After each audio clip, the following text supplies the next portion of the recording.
What's cracking for the second time? Big Dogs. Welcome, Bike, to the channel. Welcome, Bike, to the headquarters. This is the first in-season Bunkbed breakdown show of the year. Football starts tomorrow night. It doesn't necessarily feel like it because we didn't get preseason games, so we're missing a lot of the hype that comes with that. But it is here last, and every point that gets put up on the board starting tomorrow night will count towards your fantasy football team. This is a video that we make each and every season. Right before the season kicks off, we want to get ahead of the game. So we look at like the first month of the season and we talk about some potential buy low, sell high candidates that we think will kind of disperse themselves as the first few games of the season play themselves out. So if you have them on your team, maybe you'll be looking to, start them for the first couple of weeks and then offload them, or vice versa. If you need an RB2, we have a couple guys here that we think might start slow out of the gate, et cetera, et cetera. As the season goes on, this is going to be redraft focused, but for bunk beds going forward, what we're going to do is we're probably going to have a weekly show that's mixed with dynasty stuff where we're talking about some similar to what Mike does in terms of like market watch, look at guys that we think their stocks are kind of trending up or down when it comes to dynasty league. So maybe a little bit of a deeper dive into those types of players, because you don't see a lot of waiver wire great pickups in dynasty throughout the season because everyone rosters 28 guys or whatever. So we're going to have a show where we kind of just talk about everything that we saw from the previous weekend. So it's going to be like 45 minutes of us just kind of talking, chopping up about fantasy, and then we'll get into some deeper dynasty targets throughout. So that'll pretty much be the content that we have for bunk bed breakdowns throughout the year. And of course, Mike and Noah will be putting out their own content throughout the year on the Bunkbed YouTube channel. So make sure you are following both the YouTube channel and the podcast, because they got a lot of stuff that is dynasty specific that won't be on this YouTube channel. Trade targets, weeks 1 through 4. Somebody get me off this fucking mic. Talk, Mike. I dare you to talk. I'm waiting for you to hit the intro. Fuck. That was quick. That backfired on me.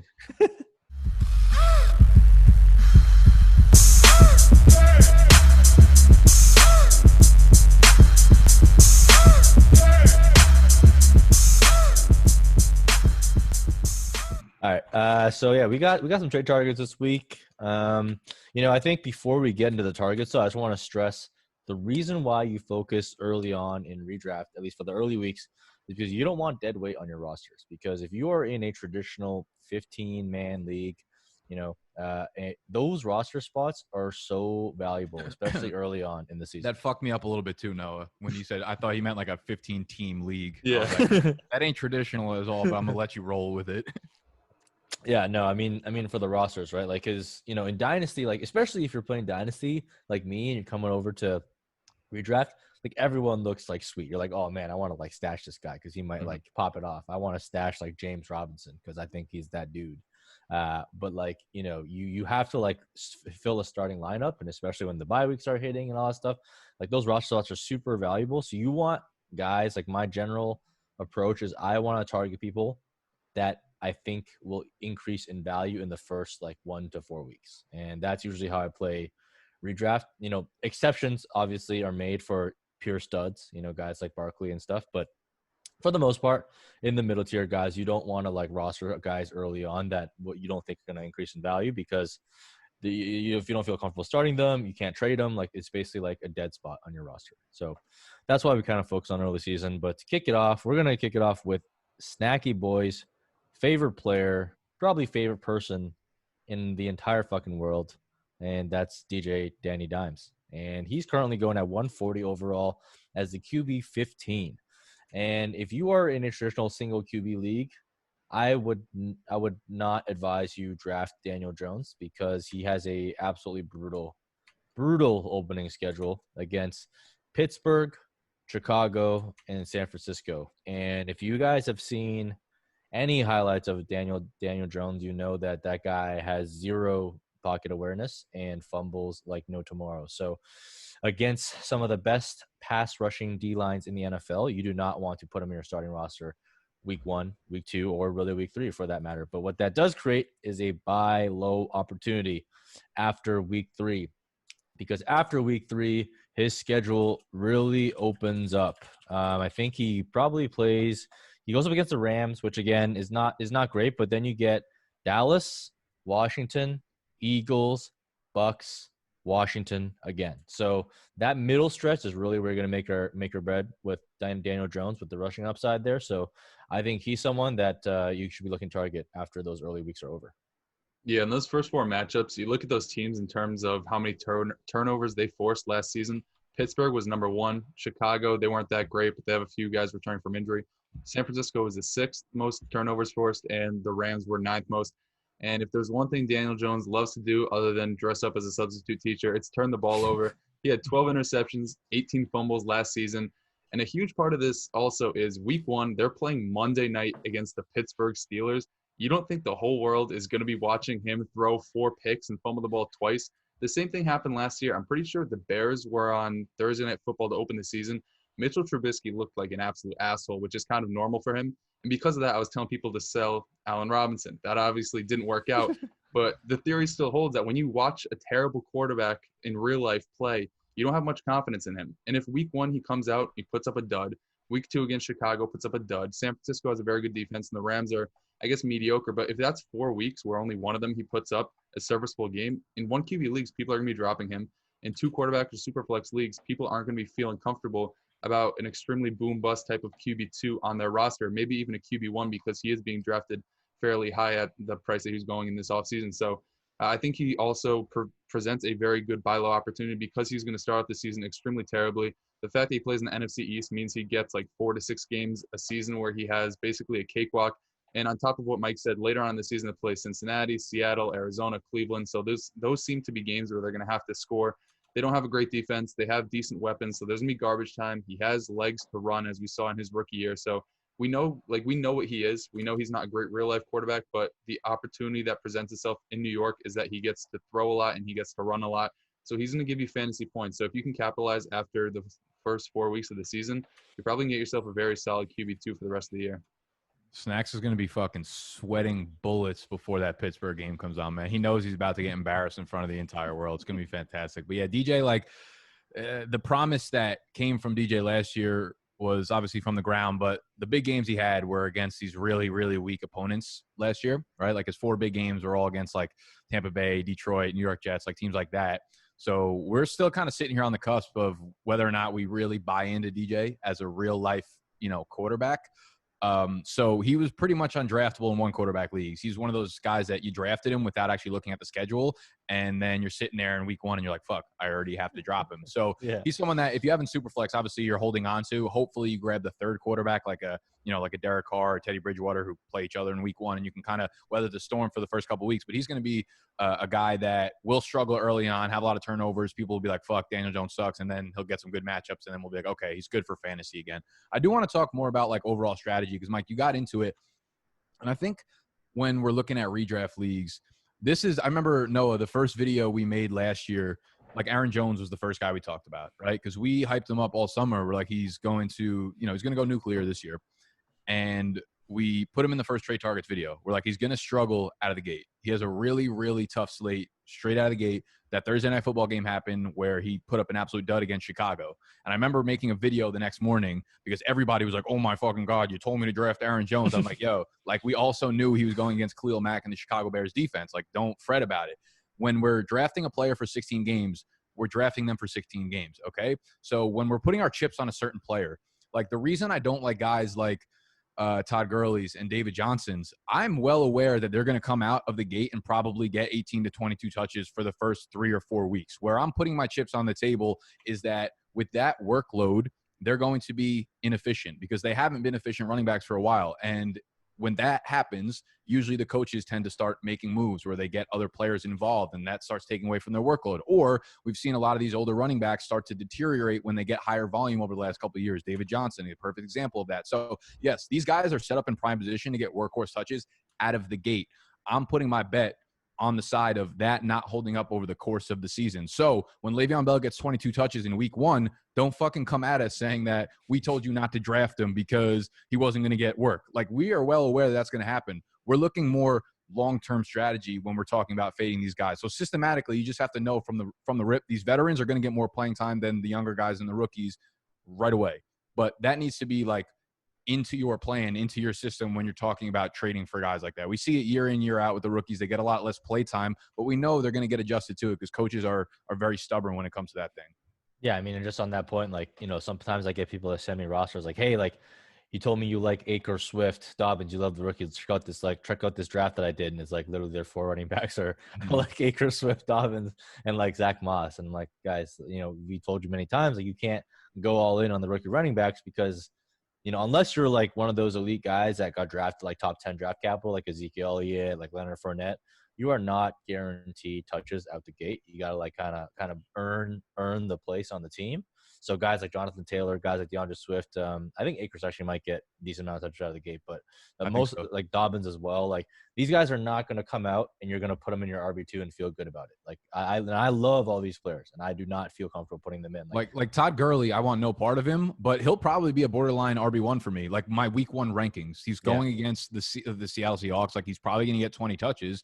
There's nothing else I could do about that, but I'm putting the bet on the fact that like after a month of the season, he's going to start deteriorating to that like low RB2, high RB3 threshold for you. Yeah. And the thing is like, the reason why we tell you not to draft someone like a Todd Gurley or like a Melvin Gordon is because you would have had to burn a 3rd round, 4th round pick on him. Right. And then you have a ticking time bomb in your hands. Then you're just like, you're sweating buckets. Cause like, if you don't sell them after, week 3, maybe week 4, maybe week 5, like that time is coming where he's going to take that dip.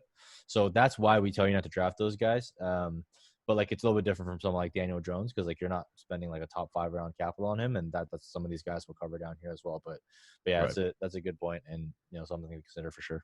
All right. Well, speaking of those veteran running backs, someone that we have been fading for the last couple of years, and it is not worked out well. But I think this is the fucking year, and it's Mark Ingram of the Baltimore Ravens. This is like the perfect fit for exactly what we're talking about, where Mark Ingram is going to come into the year as a starter. He's going to come into the year as the veteran, but we know this kid J.K. Dobbins is kind of creeping on the heels of Mark Ingram, and Mark Ingram's probably going to do really, really, really well over the first month of the season. When you look at the schedule, Cleveland week 1, Houston week 2, Kansas City week 3, Washington week 4, Cincinnati week 5. Those are all like bottom 8 run defenses per both PFF and Football Outsiders last year. Soon as week 6 hits, it's Philly, it's Pittsburgh, it's bye, Indianapolis, Patriots, Tennessee, Pittsburgh, Dallas, like all plus run defenses on the flip side of things. So I'm thinking like after week 4, you get a bunch of really good games out of Mark Ingram where their game script is going to be great. They're going to have a lot of scoring opportunities, a lot of touchdown opportunities. J.K. Dobbins, by that time, week 4 or 5, is going to start creeping into that role that we want to see over the second half of the year. So you have a few things working against him. I think it's the Dobbins. I think it's the schedule. And I think it makes sense that Ingram at that point is going to get that reputation where he's like, nope, well, he's just Mark Ingram again. Everybody who faded him was wrong. And I think over the second half of the year, we'll see his workload come down. Dobbins will eat into that. We'll see the schedule get a little bit harder. So the playmaker who actually makes plays on his own, Dobbins, who gets the ball in space, who catches the passes, is going to be the more valuable back in that backfield. So Ingram seems like a really, really good sell high just based on schedule, personnel usage. And I also think like the Ravens offensive line took a little bit of a hit this offseason. They lost some pieces, and I don't think they're going to be able to – I don't think they're going to be able to run as successfully as they did last year. Obviously, their efficiency was craziness, and they probably should just naturally come down a bit. But I just don't think they're going to be as dominant as they were now that teams have a year of, film on Lamar and film on what exactly they want to do. So I don't know if this offense sets up to be like the perfect lightning in a bottle it was for Ingram last year. Yeah, and with the investment that they made in J.K. Dobbins, I don't see any sort of way that Mark Ingram sees an uptick in volume. And as you were saying, with the efficiency being as high as it was and him scoring like 5 receiving touchdowns on 20 targets or some bullshit like that, I don't see any way he crawls into like the top 12 as he did last year. On top of the schedule, as you mentioned, really works out in J.K. Dobbins' favor because if he starts out hot and then he starts to slow down a little bit, they might want to see what they have in J.K. Dobbins. And I guess like J.K. Dobbins, as we talked about basically this entire offseason, as you brought up earlier, Nick, like you draft these guys at their price knowing that it's a full 16-game slate. And if Mark Ingram starts off the year at 12 to 13 carries and then he starts to slow down and J.K. Dobbins works his way up because they did spend the second round draft capital on him, then Mark Ingram's value where he's going right now isn't going to hold up throughout the entire season. And on top of that, like, what is he, 30 years old right now? How many times have we seen running backs hit the age of 30 coming off of a very good year and just fall apart, whether it's like DeMarco Murray or LaShawn McCoy? Those are like 2 very recent examples. You wouldn't expect them to fall off as big of a cliff as they did because of how efficient they were the year prior. Maybe it happens to Mark Ingram this year. He starts off hot, he faces those tough defenses, and he's just not the same back that he was last season. So I'm completely with you on Mark Ingram. He's not somebody I was buying because at his price, I just don't see him being a full season-long starter for me. Yeah, definitely. I mean, it's a pretty risky proposition. I mean, this is someone that has never had more than 300 touches in his entire career, and it's not something that you would expect to see starting at the ripe age of 30 years old. And you mentioned the schedule, but also like I think honestly, even in those early games where it's like super easy to run schedule, um, maybe not against Kansas City, but against like Cleveland, maybe not against Houston, against Washington, Cincinnati, like if Baltimore's blowing them out, I have a feeling that they're going to start giving Dobbins a rock to see what they have in the rookie because there's just no need to run a 30-year-old into the ground, right? So I think the leash might be even shorter because if you give J.K. Dobbins a couple snaps, kind of like they did with Chubb, with what Cleveland did with Chubb in the early years, and he's like very explosive and he gives them a different dynamic to the game. Like you can kind of see Dobbins definitely eating into his touches even a little bit earlier than the tough slate. I mean, I don't think it's ever going to be too early in the season for Dobbins to start getting his touches. And I mean, we've heard nothing but really, really, really good shit out of training camp for Dobbins, and he's gonna have a role to start with, man. And any role is going to be enough to move Ingram down the peg a little bit because he wasn't getting volume to start with last year. It was like 14 carries a game. So yeah. Next up, kind of the opposite of Daniel Jones. I put this guy on here, and he's someone that's been growing on me a little bit, and it's Jimmy GQ, boy model. He is currently going as the 185 overall pick as a QB 22, and literally the opposite of Daniel Jones. He opens up with a juicy fucking slate, man. He's got Arizona. I've already got him locked in all of my DK lineups. That's chalk, $5,800.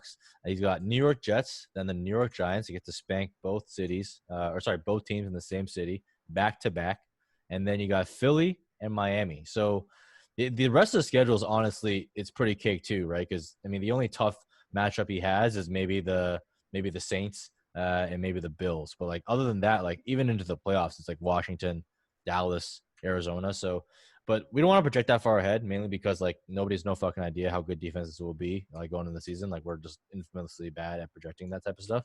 So, but just looking at the top 5 games, like if you didn't draft a quarterback, this is probably your go-to target for streaming, and you can get them for free in single QB leagues, and I bet you can get them for pretty cheap in super flex leagues as well because people just kind of build off that narrative of him missing the deep pass in the Super Bowl and just like take big dumps on him. But at the end of the day, like we care about scoring fantasy points, and you can probably chalk Jimmy G up for at least 300 yards or at least a couple TDs in all these games.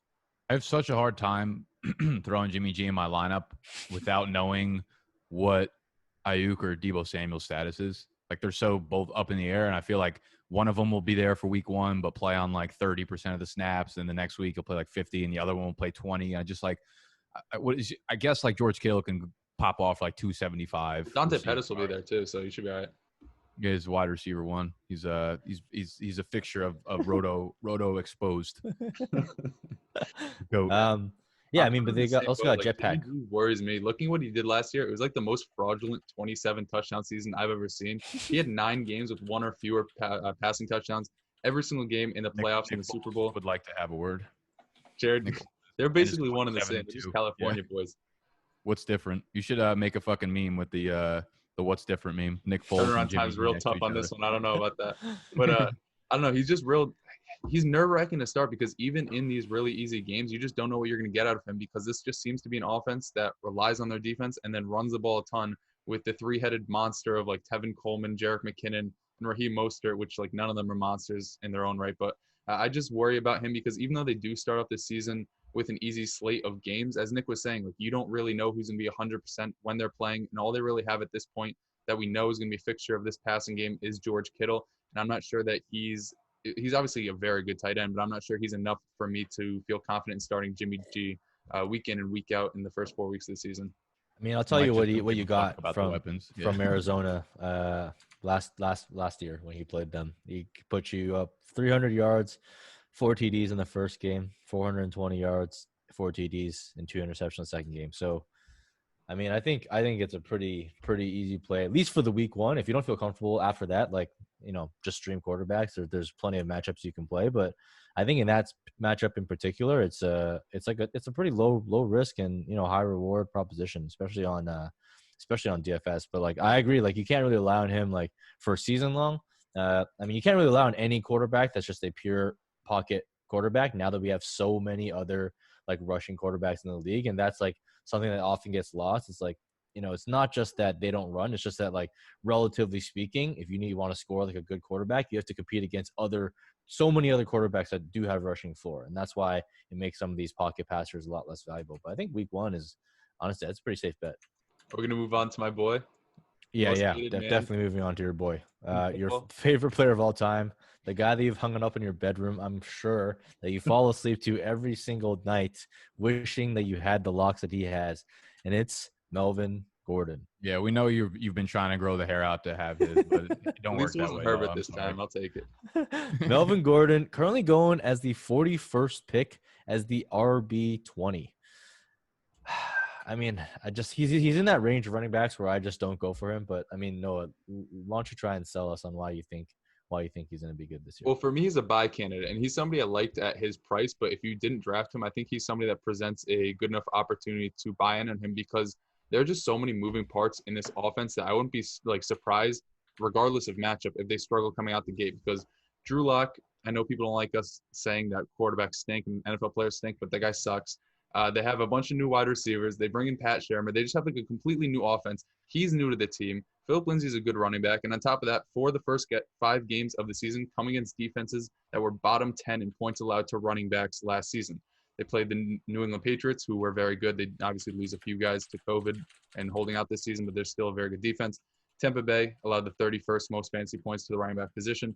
Pittsburgh 27th and the Jets 24th. So I think that he's somebody that might struggle out the gate, and maybe if he struggles and Philip Lindsay looks decent, he breaks away a few big runs, then maybe people are afraid that they spent too high of draft capital on a guy like Melvin Gordon, maybe try to sell him. And I think that's a spot where you can capitalize because I just think that what he brings to the table is a skill set that garners valuable fantasy touches, whether it's in the receiving game or on the goal line. I mean, Royce Freeman had 50 targets on this team last season. Melvin Gordon is going to walk into a role that sees at least that. I wouldn't be surprised if he challenges like 65 to 70 targets because he is a better pass catcher, a better receiver than what Philip Lindsay is. Philip Lindsay is decent on the goal line, but all he's ever had to compete with is like Devontae Booker, I guess like Brandon Allen, whatever big-ass quarterback that they had back there, and Royce Freeman. Melvin Gordon is better than all those guys. I don't see a reason for him to not be the goal line back there. And on top of that, they still do have a very good offensive line. They were 11th in adjusted line yards last year. They're bringing Graham Glasgow. So I think although he may struggle early on in the season, as he starts to get accustomed to this offense, he's going to progress throughout the season, kind of like what he did last year. After his holdout, he kind of struggled early on, and then he started to pick it up as the season went on. I think we might see like a completely different Denver Broncos team than we are expecting going into the year. Like we had brought this point up a few times throughout the offseason about how, they're gearing up to try to make a run against Kansas City. So they bring in all these offensive weapons. Maybe they go a little bit more up tempo. Now, we heard about Von Miller, and he's probably going to be out for the year. And Bradley Chubb is going to be at far less than 100%. Chris Harris is not there anymore. Like this defense just might not be any good, right? I mean, they're a Denver team, so you kind of just assume that they're going to be at least like an average defense. But if this defense just is no good, this offense is going to have to play at a much higher pace. They're going to have to run a lot more plays. They're going to have to score the ball a lot more. And it's a very different point of view than we've seen Denver kind of take from an offensive standpoint over the last like 5 or so years. We've been so accustomed to just thinking of Denver and like cold football, hard-nosed football, shit like that. And this could be an up-tempo team, and that would be really, really good for both Melvin Gordon and Philip Lindsay. Like both of them could be good at football. Both of them could put up fantasy points. And, I think we're going to see something weird. I think we're going to see Philip Lindsay like take on the grinder role in a sense. I almost think Philip Lindsay is going to get like 8 to 10 carries a game in between the 20s. In the red zone, they're going to put Gordon in. In the passing work, they're going to put Gordon in. And that's going to be super valuable. And I think if you didn't grab Gordon, that's probably best for your team because if they do flame out, if Drew Lock does end up fucking stinking, then like you could just stay hands off. But if the team overall is like functioning well enough that you're projecting them to be good in the second half, then that's good because the schedule is going to be tough in the beginning, and you can kind of get a feel for whether or not you expect them to get better. If they look like a complete shit show, then stay away. If they look like they're just struggling because it's a really good schedule that they're going against, then that's a time to buy in on Melvin Gordon. You get to see the snap percentages, you get to see the usage of it, and you get to see whether or not they're going, up tempo. Regardless of the defense, you'll be able to see the pace of the offensive system. Yeah, I mean, didn't Von Miller's out right for the rest of the season? I don't know if they got it was an ankle injury and he's done. Yeah, his season-ending tendon injury, and then I think like Bradley Chubb is on his ACL, something with his ACL, so he's on like Yeah, a he had snap the count. season-ending injury last year, so he's going to be less than 100%. Yeah, so I mean, I agree with you. Like, I don't think this defense is gonna be nearly as good as people think it is, and they're probably gonna get in some shootouts. Dude, I've just been. It's not that I'm like targeting Philip Lindsay, but like I've just been getting him on a ton of my best ball teams, just like based on where he's going. Because is this crazy to think that he's like the better runner than Melvin Gordon? Not at all.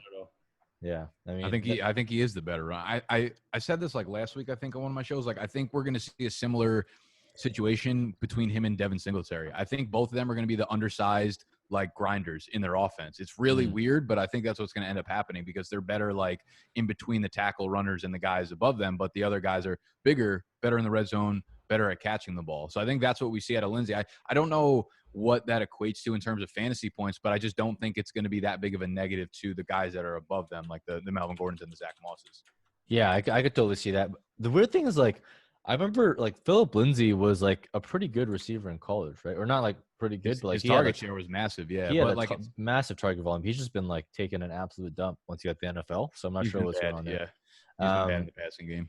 But yeah, we know they brought Melvin Gordon in for the receiving work, and like chances are he's gonna get the goal line work. So I agree with you. No, he's gonna have a lot of the super valuable touches, and throughout the first part of the season, you're gonna be able to see if this team is like the real deal or not. So if it's a real deal, when that schedule opens up, you want the guys to get the targets, you want the guys to get the goal line carries.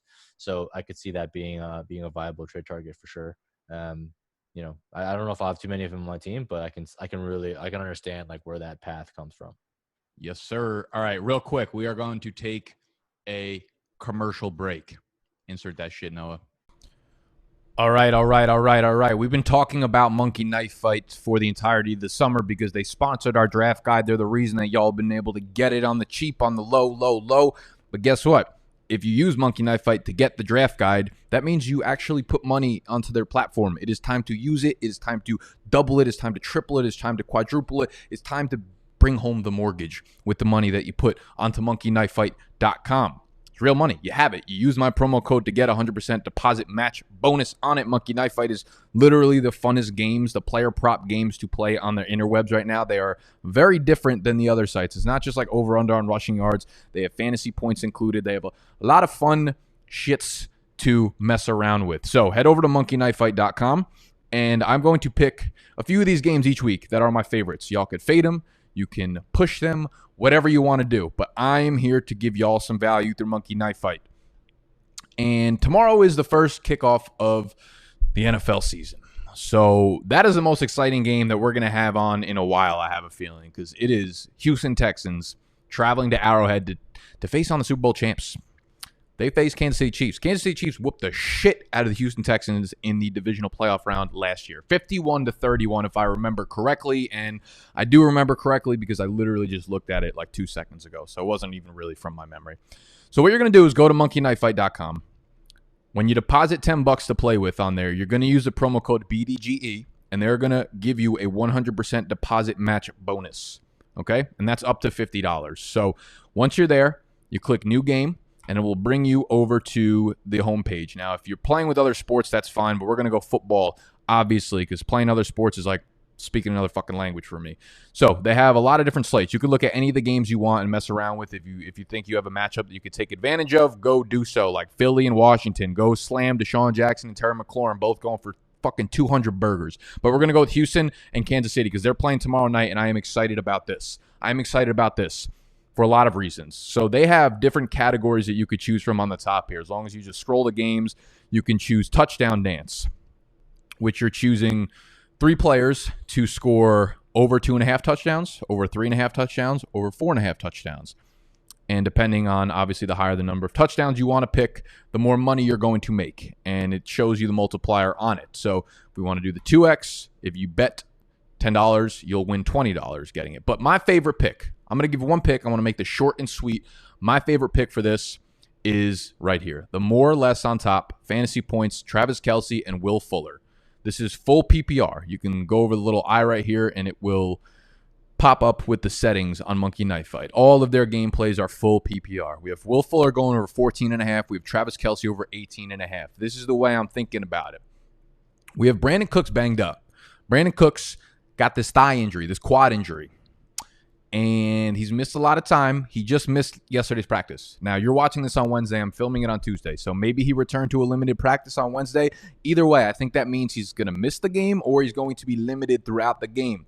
Not good news to have 1 day of rest ready to go for Thursday Night Football, which means Fuller is going to be the focal point of this passing attack. 14.5, I think, is fucking easy money, light work. I think he's in for 8 to 10 targets. He's probably going to haul in anywhere between 7 and 8 catches, 80 yards, probably gets into the end zone. I think he easily goes over the 14.5 mark. And I think you should get the bet in now because as soon as Brandon Cooks gets ruled out, or there's starting reports coming out that he's limited and whatnot, they might move around the number on Monkey Knife Fight. It might go up to 15.5. It might go up to 16.5. I don't even know if there's a number that can be high enough for Will Fuller in this week 1 game. So we're going to go Will Fuller. They're going to play catch up. They're going to have to throw the ball a shit ton, which is going to equate to passing yards, receiving touchdowns, and receptions for Will Fuller. So I think that's easy. On the other side of the equation, we have Travis Kelce going over 18.5. Might sound like a lot. Here's my thinking on this one. 1, Houston Texans pass defense is just fucking miserable. So that's first and foremost. 2, as I said, we've seen this matchup before. Look at the playoffs last year. 51-31. What did Kelce do in that game? 12 targets, 10 receptions, 134 receiving yards, 3 touchdowns. They had no answer for this man, and they will have no answer for him on Thursday Night Football. I also think if you remember back to the Super Bowl, yes, the Chiefs won the Super Bowl, but Patty Mahomes was nervous as shit when he stepped on the field. He had real Super Bowl nerves. I don't know if you guys remember that first 2 drives. He was all over the place, extremely erratic. I think this game coming up, I mean, it's not the Super Bowl, but it fucking might as well be for America right now because we are fiending for some football, and all eyes in this country and probably the entire world are going to be looking at Patty Mahomes. I think he's going to be a little nervous out the gate. You know what that's going to do? That's going to mean targets towards Kelce. Who is his most reliable? He's not going to be throwing the ball deep when you have nerves like that. He's not going to be handing it to his rookie running back. What is the easiest way to calm down Patrick Mahomes? Kelce. Kelce, dart, seed to Kelce. That's my thinking. And even if that's not true and Patrick Mahomes comes out slinging, guess what? Kelce's catching fucking balls. 3 touchdowns against Houston, divisional playoff round, 134 yards. I think this is the easy smash. So this is what I'd be taking. I go more. We're throwing $10, $2, $5, $10, whatever it is. You throw down 10, you're going to win 25 for hitting the over on both of those guys. So you have 35 in the pocket. You can bet 20 if you want because when you deposit $10 on monkeyknifefight.com and you use promo code BDGE, they are going to hit you with a 100% deposit match bonus. That's up to $50. And again, they got like 100 different game types on here that you can mess around with, and you can hit any slate. You could hit KC, Houston. You can hit fucking Green Bay, Minnesota, New York Jets, Buffalo. I don't know why anyone would stick their hands into that pot, but you could do what you want. This is a free country. This is America. They also have Canada. They're open in Canada. If you need to know whether or not you're eligible to play, just hit the little FAQ over here on the bottom left, and it's got all the states that they are eligible in. They just opened up in New Jersey and in New York and like 6 other states, so go check that shit out. Promo code BDGE when you deposit some money, and good luck. Let's pay the mortgage, baby. Or bike. No, let's talk some Chargers. Let's talk some Chargers because we don't have to. I promise we don't have to talk about the Chargers. You're the one. Didn't you put him on this list? Yes, I did. Yes, yeah, exactly. So we're going to talk about your Chargers. So we had a former Charger, Melvin Gordon, who's a buy, but anyone who's actually on the Chargers now, we're probably going to want to sell for that reason. We have Hunter Henry, we have Keenan Allen. When you look at the Chargers' schedule up front, I don't think we want to sell them right out of the gate, but you're going to want to sell them for the second half of the year because they start with Cincinnati, Kansas City, Carolina, Tampa Bay, New Orleans, New York Jets, Miami, Jacksonville, Las Vegas. So it's like 7 really, really friendly passing defenses. 2 of them are obviously tough, Kansas City, Tampa Bay, New Orleans, I guess, too. But they're all going to have to throw and catch up and put the ball in the air. So obviously good for Hunter Henry, obviously good for Keenan Allen. We have Mike Williams, who's going to be sidelined.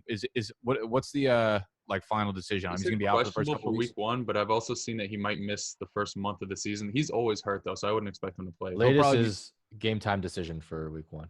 Yeah, he'll probably be back on the field for 70% of the snaps by maybe week 3 or something like that. But the second half of the year is when things kind of flip around, right? They have their bye after that really easy slate of games in the beginning, and then you're at Denver, at Buffalo, New England, and then they're Denver again, in Week 16. But again, we did talk about how Chris Harris is not there, and their defense won't be as like tantalizing as it's been the last couple of years. My thinking though is over the second half of the year, like two things can happen. The reason I would want to sell Keenan Allen like high after like a really big first month is it's only a matter of time before Herbert gets on the field, man. If they're not winning games or if they're not letting Tyrod fucking sling it for the entirety of the year, which I'd put my money on that not happening, not only does the schedule get hard over the second half, but you could probably project a quarterback change, and that's not going to be good for anyone except for opposing. You mean a tight end change? Defenses. You mean a tight end change? Yeah, that's why we're selling Hunter Henry. They can't have two tight ends on the field at the same time. They're out throwing the ball or not throwing. They're going to go with the first ever 13, actually 14 personnel, 3 tight ends in the goal line and then 1 in the backfield. So yeah, I think the second half schedule is tough. I think that there's likely going to be a quarterback change, and it's going to be really, really nice in the beginning of the year. So it kind of sets up for a perfect sell high for this passing offense. Yeah, I agree with you there. The thing about Hunter Henry, why I'd want to sell him after the early slate of games is because obviously imagine drafting Hunter Henry though. Yeah, I would never. It's kind of crazy though that we're trying to sell guys in a team that's going to be like 9-0 at that point. So I have no clue where we're at. But Hunter Henry, I'd want to sell because you can only go down from there, bro. You're gonna have a really. I can't wait for you to go 9-0 and then not make the playoffs. I'd rather much go like 0-9. Mike Williams gonna be out for like 4 weeks, probably more than that, because every time this guy catches the ball more than 20 yards down the field, he's grabbing his back and he's sitting on the sideline. But he's been a huge part of this red zone offense. Last year, he only had, I think, 2 touchdowns. The year before, he had 10. But he's seen 28 red zone targets and 16 inside the 10 targets over the past 2 years. We know that this is not going to be a high-volume type of passing offense just because they do have Tyrod Taylor. They may have to play Justin Herbert out there. And the fact that they have Austin Eckler and Keenan Allen, very easy completions because they just stay at and around the line of scrimmage. Hunter Henry looks to be the third target in this offense. With Mike Williams out, at least he'll have red zone upside and end zone upside. So when you're looking for a tight end, you want either like a lot of volume or a lot of valuable volume. And I think he'll have somewhat of both to start off the season. But as Mike Williams starts to come in, he is a pretty good receiver, so he's going to command some volume. The overall volume is going to go down. The valuable volume is going to go down. If he is producing early on, I'd rather just move him for like a good flex player and then try to scream off the waiver wire, or move him for a tight end that maybe has a good second half of the year schedule and try to ship him off because the impending doom of Justin Herbert taking over is going to happen. So I'm a big fan of selling Hunter Henry because he's also probably going to get hurt in the second half of the season. Keenan Allen, man, I have him in 0 leagues. I wish I did, not so I could sell him so I could hold on to him. So that's one guy I'm going to disagree on because he's probably going to have like 180 targets this year, catch like 150 of them for like 900 yards and 3 touchdowns. You have to throw the ball 180 times to have 180 targets though. All right, Mike, what are your thoughts? I agree on Hunter Henry. I don't know if I'm selling Keenan Allen. I think he's going super cheap in drafts. I'm actually targeting him in redraft leagues. And look at the second part of the schedule. Like the Bills are tough, and the Patriots are tough, assuming Gilmore travels into the slot, which he usually does. But after that, I mean, for the fantasy playoffs, you get the Falcons at home, you get the Raiders at the Raiders, but still the Raiders. And then, you get the Broncos at home. We kind of talked a little bit about the Broncos schedule. So I don't know if I'm going to sell high on Keenan Allen. I'm going to see how it goes. But I definitely get the concern with Justin Herbert because, I mean, him coming in is going to be bad for the offense as a whole. But that's at the end of the day, if you roll the dice and they make that quarterback switch, like Allen just drops down to the next tier of wide receivers. I think at the end of the day, though, I mean, like, who's going to be a friendlier target than Allen and Eckler? I mean, I don't want friendly targets. I want fantasy points. He's just gonna throw to them a bunch. So maybe. I mean, I'm not that worried about Keenan Allen, but I am definitely concerned about Hunter Henry once like Williams comes back and then Justin Herbert coming in. It all depends, right? Like, look, if Keenan Allen goes on that like quintessential Keenan Allen tear where he's like 13 targets, 11 catches, 100 yards, like 10 targets, 8 catches, like 90 yards and touchdown, like during his heydays, and you can get like someone back for him that's like relevant, like equivalent in value, then yeah, I'm all for pumping out on that risk and just going with someone else. Maybe you can add a little bit and get like a Julio or something down the line. I would be down for that. But like if he's still kind of like getting disrespected, which he typically always does, then I'm also kind of fine holding him and playing him as like my wide receiver 2, 3, which is sometimes where you can draft him. I feel like you personally feel disrespected when Keenan Allen gets disrespected. I do. Why do we disrespect him? He's both of you get so upset when Keenan Allen gets disrespected. He's so fucking good. You know who's pretty fucking good too? Jonathan Taylor. I'm assuming you put him on. You know what the problem with Jonathan Taylor is though? Like you're not gonna be able to buy him anywhere. Like Yeah, those dude. those who drafted him are not giving him up for anything. The thing is, like, people did the same thing with Miles Sanders last year, and like 8 weeks into the year, people were selling him because they got real fed up with him. I mean, he's still going to like No, the third no or one fourth. was as high on. They weren't as high on Miles Sanders as they were JT. Like you have to get JT in the third round, or you're not getting him this year. Sanders is like a 6th, 7th round. Dude, pick. I got him. That's why I love Workley, because I got him at the back end of the 4th when I was picking from the 102, and someone picked like I think Todd Gurley like right before him, and I was like, Christ. fuck yes. They're gonna have a nice first 4 weeks, and you're gonna have a nice last 12 weeks. Yeah, this is gonna be a tough buy. We're gonna see what happens, but if we think back to who is he most often compared to, and it's Nick Chubb, right? If we think back to Nick Chubb in his rookie season with Carlos Hyde there, and Marlon Mack is a better Carlos Hyde, I would say. Like Nick Chubb, like he was getting explosive plays, right? Like there's a game where he had 3 touches, 120 yards, and like 2 touchdowns. That was insane, yeah. Right? Like he took like two carries of the house. I could totally see that happening with Jonathan Taylor, but you cannot start based on that type of volume. The problem is he gets to start with Jacksonville. So I think this game is going to be a critical tell-all of what the temperature gauge is going to be on Jonathan Taylor. Because if he gets like 12 to 15 touches against Jacksonville and he rips one, you can kiss trying to buy him goodbye.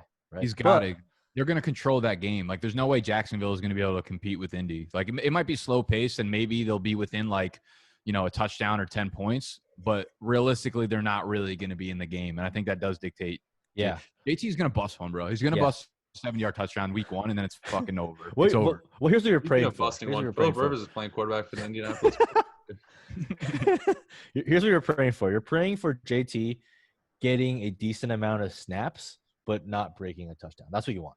You want him to get like, get a decent amount of snaps, but like a very pedestrian 50 to 60 yards, no TD. Marlon Mack gets the goal line work week 1. That's exactly what you want to see, because that's going to tell you that, one, they got him involved early, so it's coming. And if you get JT enough touches, he will break one. That is a virtual fucking lock behind that goal line, behind that offensive line. So that's what you want, right? If that happens, I'm all in. Yeah, another strategy kind of tip right there that Mike touched on, like understanding snap counts is super, super important in the beginning of the year. And we've talked about this website before, but lineups.com has free snap counts. I mean, honestly, it's 2020, so you just go on Google and type in like snap counts, and I'm sure 72 websites will pop up for it. So like, here's the thing. There's the difference between, okay, so like 2 similar players, like off the top of my head, like 2 similar players, you have both sub 4.4 40s, both like good downfield playmakers, both have made plays in the NFL, right? Both had big week 1s, week 2s last year. One of them was like a 95% player. One of them was like a 65, 70% snap guy. What's more predictive of continuing to have success down the line of that season? Who do you pick up? One person picks up Chris Conley. The other person picks up Terry McLaurin. Yeah. Like, you need to understand the play time in the beginning of the year, because when you see Terry McLaurin pop off, you might be like, oh, he's kind of like a one-hit wonder. He just caught like one deep ball. But when you look a little bit deeper into it, you see that he played on 95% of the fucking snaps. So he's going to continue to see a lot of targets. So it's very important, especially with like running back by committees like this. You want to see if JT, did he play like low-key like 60% of the snaps, and Marlon Mack was only 40, but maybe Mack had a couple more carries. Those are the kind of things you need to look for in the beginning, because if you miss out on them in weeks 1 and week 2, that's when most of the good waiver wire pickups get kind of sucked up, or that's when the smart players, the sharp players, start setting the trade targets, because they're also looking at those things. Yeah, especially for running back, like you just got to be on the field, right? And if you're someone as talented as Jonathan Taylor, if you're on the field, eventually you will like bust one, and that's just going to happen. And the one thing I will say is, the other thing I do pay attention to is snaps by quarter, because what you can see by that is, like, for example, last year when Baltimore was blowing the fuck out of the Dolphins. Where do you see that? What site? There was it's called like a fantasy data site. I gotta look. I have a bunch of. I know Pro Football Reference does splits by quarter, but it's not snaps. So you can like see touches by quarter, but not the snap. Yeah, I remember. I forgot where it was. I have like a bunch of freaking bookmarks. I have to go back and look at my redraft stuff. Right. But yeah, that's something I looked at for like Marquise Brown, for example. Like after like the first half, they basically just benched him because his foot was hurting. And then the other thing is, the one thing that snaps doesn't really apply to as well is tight ends, because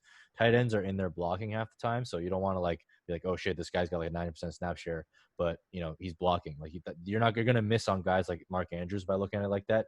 You want to see like which guys are running routes and how often they're running routes on the field. So that's the one caveat I'll say about snaps is like it really works well for wide receivers and for running backs, but for tight ends you want to look at the routes run.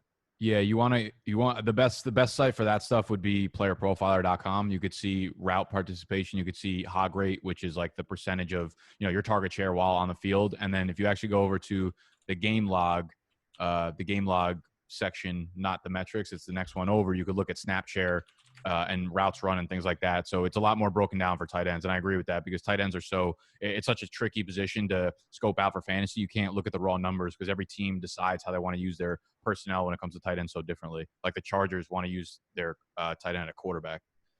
Okay, wild. I think it's time to move on. I don't even know what we're talking about anymore. Who do you have? Preston Williams left? Man, fuck this guy.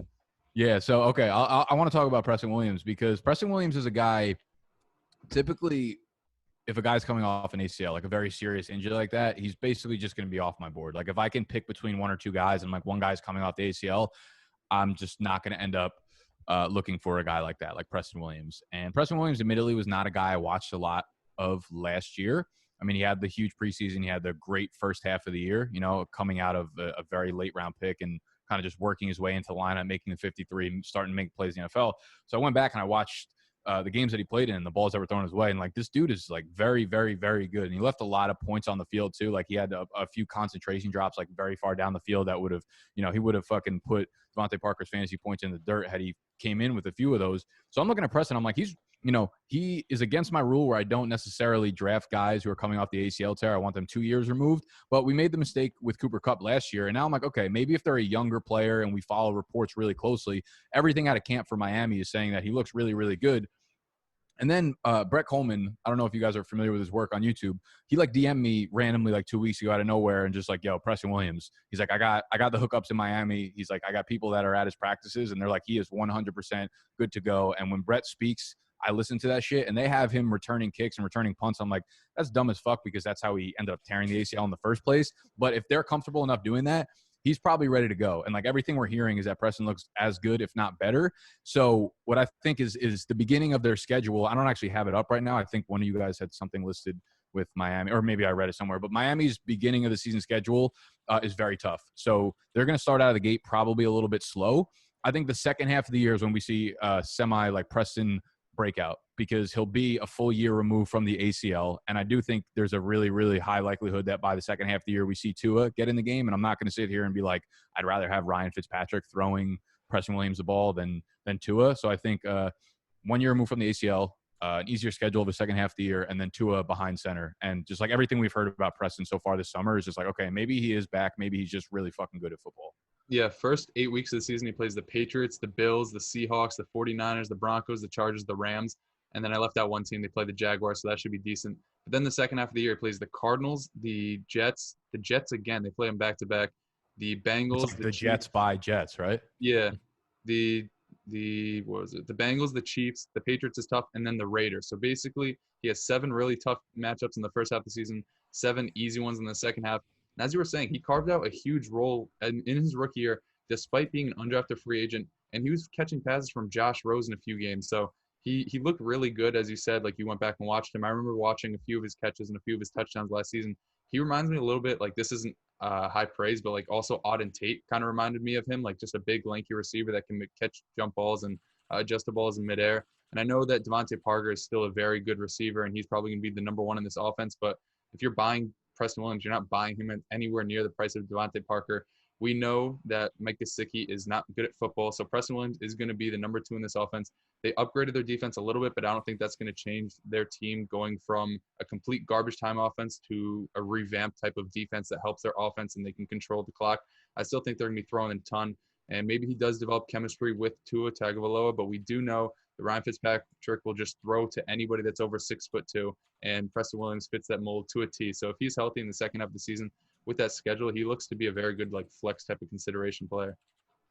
Yeah, he's definitely an interesting player. And if you think back to what he was as a prospect. This guy put up an absolute fucking monster season at Colorado State, right? And the reason why he fell in the draft was for a lot of other reasons. I think he had some trouble with like probably domestic violence with his girlfriend and stuff like that, so he went undrafted. But talent was not really an issue, and we kind of saw a lot of that come through. And the other thing to remember is, even though it's a tough schedule, like against the Patriots, for example, right? Like Stephon Gilmore is going to be shadowing Devontae Parker because that's how teams view the Dolphins as the true one on that offense. So when that happens, like he's probably still going to get some pretty favorable matchups, even in some of those tough matchups. Like you, I'm not going to be too all in early on the season because the dude did fucking tear his ACL, and as optimistic as Brett sounds and the team is, I'm still going to approach it a little bit more cautiously. But yeah, after that, I think it's wheels up. I'm a big fan of Parker as well. But I think just both Parker and Preston Williams are pretty good bets at the cost because Gesicki fucking stinks. So people are propping up his ADP. It's going to be like a really high volume passing offense. That's just a strict funnel to these two guys. I think Williams and Parker probably eat up the majority of the work there. And even if it's like a slight edge towards Parker, I think Williams will have more than enough to work with because he's a guy who can make plays after the catch, like super strong hands, especially in the red zone. And we've seen him targeted down there a bunch. So I'm really like in on a monster second half for Preston here. Yeah, the key is the red zone. Like he did get out target. Like when they were both on the field, like he was getting the looks in the red zone, not Parker. So that is definitely something that's pretty lucrative for someone that's going to his ADP. And I would not be surprised if he finished in like the top 24 wide receivers. And for that type of price, it's exactly what you're looking for. You're looking for a wide receiver 2 upside. Nobody gives a fuck about wide receiver 3 upside because that's just basically someone that has a healthy season. But you're looking for a wide receiver 2 points per game upside. And I think Preston Williams I love definitely gives you that. Wide receiver 3s are just guys who have healthy seasons. That's really what it fucking comes basically down what it is.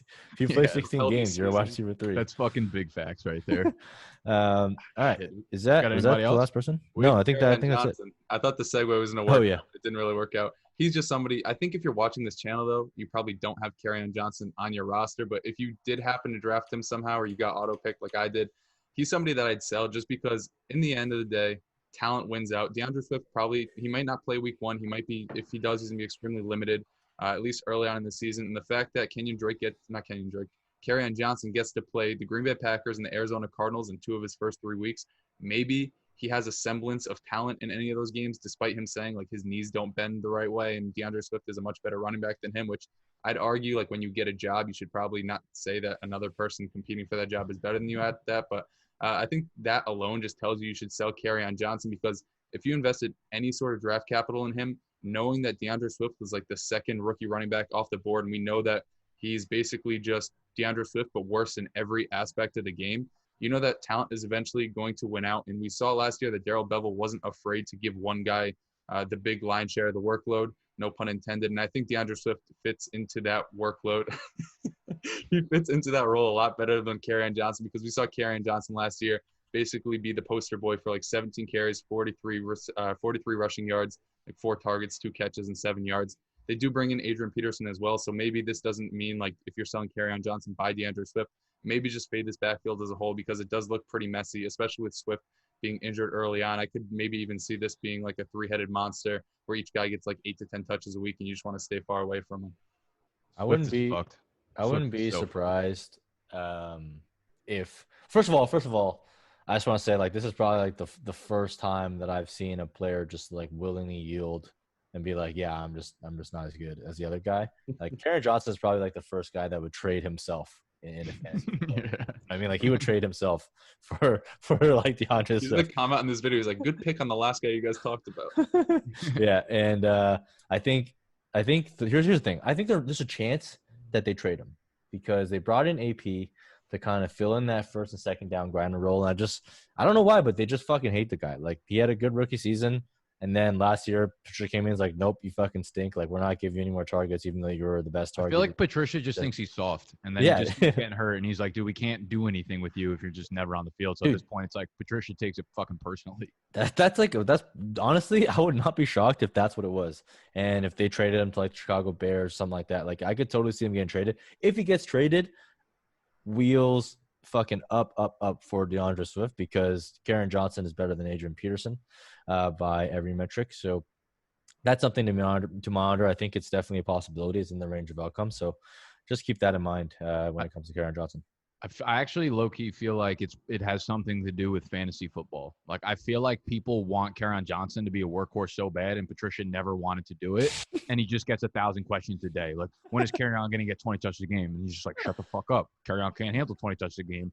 And he eventually gets fucking peer pressured and bullied into doing it, and then Kerryon gets hurt. So now he, like, takes that hatred out on Kerryon Johnson. And here we are. They signed fucking AP's old ass, and DeAndre Swift is fucked. He's fucked. He's fucked. As soon as they reported that he's been out for like 5-6 days, I was like, DeAndre Swift is fucked. Dude, your hit rate or whatever, your anti-hit rate on your must-own running backs this season has been phenomenal. Brutal. Just phenomenal. Fucking brutal. You can't miss. You cannot miss with the kiss of death this season. Kid can't miss. Yeah, wait, who did I talk about in this episode? I just talked about Mark Ingram. He's a GOAT. That's fucking confirmed goated season. I respect RJ and Keenan Allen. I'll take that one to the bank. No, you won't, though, because that one's going to work. Anything Charger-related works every time. That's not your doing, though. That's just the universe. No. All right. That's all we got for you for this week's trade targets. Man, I'm fucking tired. It's late. But hopefully – fucking exhausted. Like, right now. 8 o'clock for you. I was going to ask, Mike, like, you were, like, dead this entire video. Like, you are fucking – we were all dead right now. Noah just won't stop fucking smiling. Yeah, we're trying. We're trying our best out here, boys, man. We're trying to get you guys video content. We still got the maximum slate of videos coming at you this coming week. Got 5 Fact Fridays. And next week, again, we're going to start the new cycle. And as Nick said, we're kind of getting the season. It's going to be fucking football, guys. It's going to be football. It's going to be football. And I cannot freaking wait. I cannot wait. I cannot wait for this opener because this might be one of the best season openers that we've had in a long time. It's Deshaun Watson versus Patrick Mahomes. How do you think this plays out? I think Mahomes – you remember how nervous Mahomes was playing in the Super Bowl?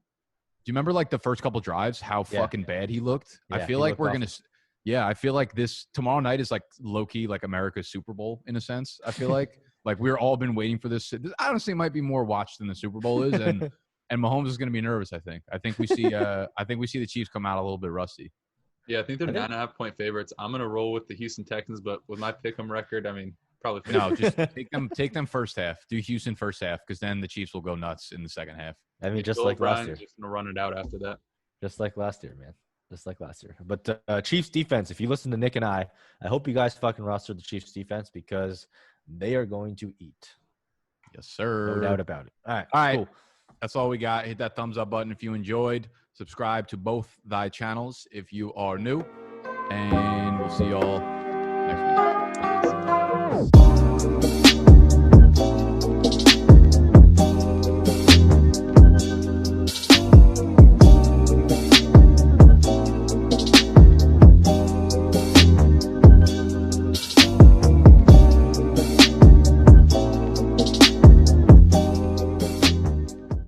Yeah, okay, sure. I got a lot on my mind right now. I didn't sleep well, so my brain's not working well. What's cracking, big? Hold up. I'm so mad. Dude, that's like waking somebody up when they're in like a deep sleep or they're in like sleep paralysis or whatever the fuck it is when they're sleepwalking. What's so important? What are we doing for the narrative? For what? For the narrative. Why are you bringing that up now? I feel like we decide that at the end every time. I don't know. I just decided to bring it up. Oh, actually, I got one. We got it. You're good to go. What have we been doing for this video? You're good to go. Yeah, what are we doing for this? You're good to go.